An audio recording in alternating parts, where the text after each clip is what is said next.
परमात्मा और आत्मा के बीच में ये जो 8 प्रकृति है, और ये 8 प्रकृति जो बहिर्मुख हो जाती है और बहिर्मुख हो जाने के कारण बाह्य विषयों के अंदर जो रंग जाती है, इसलिए ईश्वर भीतर होते हुए भी, ईश्वर सर्वत्र होते हुए भी उसकी अनुभूति नहीं हो पाती है। ये पंच महाभूत पृथ्वी, जल, तेज, वायु, आकाश, और उसमें से रूप, रस, गंध, स्पर्श, शब्द, तो हमारी जो 5 ज्ञानेंद्रिय और 5 कर्मेंद्रिय और 11वां मन, ये 11 इंद्रिय ये बहिर्मुख है। तो ये 8 प्रकृति ही मूल में ईश्वर और हमको मिलाने के बीच की बाधा बनती है। ये 8 प्रकृति को भक्ति के रंग में रंगने के लिए श्री यमुना जी का प्रागट्य है। इसलिए यमुनाष्टक, अष्ट ऐश्वर्यों से युक्त श्री यमुना जी, अष्ट सिद्धियों से युक्त श्री यमुना जी के अंदर वह शक्ति है कि पूर्णतः व्यक्ति की समस्त इंद्रियों को, ये 8 प्रकृतियों को प्रभु के रंग के अंदर वो रंग दे और प्रभुमय बना दे। कैसे पता चले कि श्री यमुना जी की विशेष कृपा हम पर हुई? कई बार प्रश्न हो कि प्रभु की विशेष कृपा हम पर हुई है, उसका अंदाजा कैसे हो? एक वैष्णव ने प्रश्न पूछा था कि प्रभु हमारे घर पर प्रसन्नता से विराजमान है, उसके प्रमाण क्या? तो वहां उत्तर दिया गया, पहला प्रमाण यह है कि अगर आपके घर में अचानक सद्गुरु की पधरामणी हो जाए, अर्थात ये प्रभु के प्रसन्नता का प्रतीक है। अचानक तो गुरु की पधरामणी हमारे घर पर हो, यह भी प्रभु की प्रसन्नता का एक प्रतीक है, तो ही गुरु पधार सकते हैं।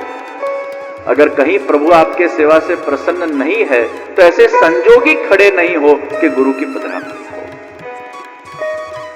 दूसरे नंबर पर, आपके घर में जो आपने ठाकुर जी को सामग्री धरी है और वो ठाकुर जी ने प्रेम से सामग्री आरोगी है, और उसका प्रसाद जब आप लेते हो तब उसमें विशेष रस, स्वाद की अनुभूति। देखिए, टेस्ट एक अलग बात है। कई बार हम जब प्रसाद लेते हैं तो भले वो ठंडा भी क्यों न हो गया हो, लेकिन उसमें एक विशेष रस का अनुभव होता है, भले ही शायद वो इतना स्वादिष्ट न भी हो।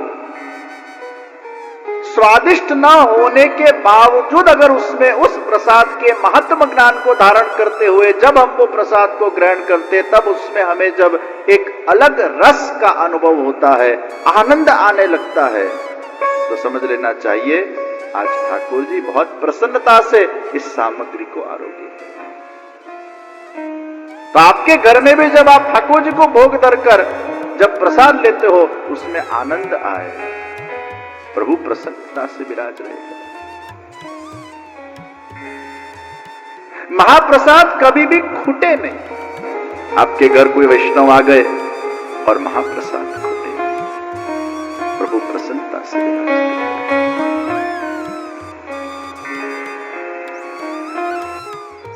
अगर आपसे अनेक वैष्णव प्रसन्न है तो भी यह माना जाता है कि प्रभु प्रसन्न है। एक वैष्णव दूसरे वैष्णव को हमेशा प्रसन्न रखता है। तो यमुना जी की कृपा तब होती है जब प्रभु की कृपा होती है, तो श्री यमुना जी की कृपा होती है। अर्थात जब यमुना जी कृपा करते हैं तो प्रभु की कृपा होती है। ये एक दूसरे की कृपा इंटरलिंक्ड है। और यमुना जी प्रसन्न तब होते हैं जब उस जीव के हृदय के अंदर प्रत्येक वैष्णव के प्रति एक सद्भाव प्रकट होता है, आदर भाव प्रकट होता है। ये मेरे प्रभु के जन है। हरि, गुरु और वैष्णव, ये तीनों में जब भाव प्रकट हो जाए एक साथ तो समझ लेना चाहिए अब श्री यमुना जी प्रसन्न हुए, और यमुना जी प्रसन्न हुए यानी ठाकुर जी होने ही वाले। अगर ये तीनों में आपका भाव प्रकट हो जाता है, यही यमुना जी की प्रसन्नता है। अगर तीनों में भाव आपका नहीं प्रकट होता है, अर्थात अभी श्री यमुना जी की कृपा आप पर नहीं हुई। जब यमुना जी कृपा करेंगे तो हरि, गुरु और वैष्णव, ये तीनों में आपका भाव वो प्रकट हो जाएगा। तो यमुना जी की कृपा पहली कि आपके जो भी बहिर्मुख इंद्रियां हैं वो अलौकिक बनती जाएगी। अभी आंख से लौकिक देखने में जो रुचि पैदा होती है, तो जिस दिन हमको ऐसा लगे कि पिक्चर देखना वेस्ट ऑफ टाइम है, सीरियल्स देखना वेस्ट ऑफ टाइम है, ये आंखों को जब गोविंद के दर्शन करने में रुचि पैदा हो जाए और प्रभु के दिव्य मनोरथ और लीला के दर्शन करने में रुचि पैदा हो जाए, जब आंखों को कोई भी प्रकार के भौतिक विषयों के अंदर उसकी रुचि क्षीण हो जाए, तो समझ लेना चाहिए श्री यमुना जी की कृपा बरसी। પણ હજી પેલી 9 વાગ્યાની સાસ વહુની સિરિયલ આવતી હોય ને એમાં આમ રાહ જોઈને આમ બેઠા હોઈએ કે ના આ તો જોવું જ પડે, આના વગર તો ન જ ચાલે, એટલે હજી એ यमुनाजीની कृपा उतरी। अभी भी हमारे कर्ण को अगर वो पिक्चर के भौतिक गीतों सुनने की अगर आदत है और वो सुनना अगर हमें बहुत पसंद है, अभी वो कृपा नहीं उतरी है। लेकिन जब यमुना जी कृपा करेंगे तब आपको कीर्तन सुनने में, हरि संकीर्तन श्रवण करने में रुचि पैदा हो जाए। देखिए, रुचि पैदा होना ही कृपा है। पहले कृपा होती है, फिर रुचि पैदा होती है, और फिर व्यक्ति के विचार उस दिशा के अंदर आगे कुछ करते हैं। जिह्वा के अंदर भी अभी जहां तक बाह्य भोजन करने का स्वाद है, अभी वो कृपा नहीं हुई।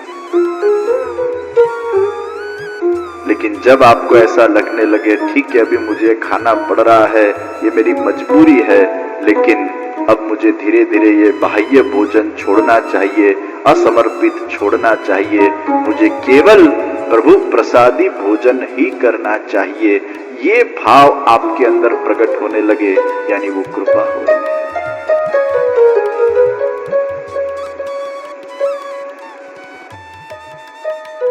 हमारी जिह्वा में से भगवत नाम संकीर्तन, भगवत कथन, भगवत नाम स्मरण होने लगे, भगवत नाम लेने की हमें इच्छा प्रकट हो, कर्ण से कथा श्रवण करने की इच्छा प्रकट हो, हाथों से हरि गुरु वैष्णव की सेवा करने की भावना प्रकट हो।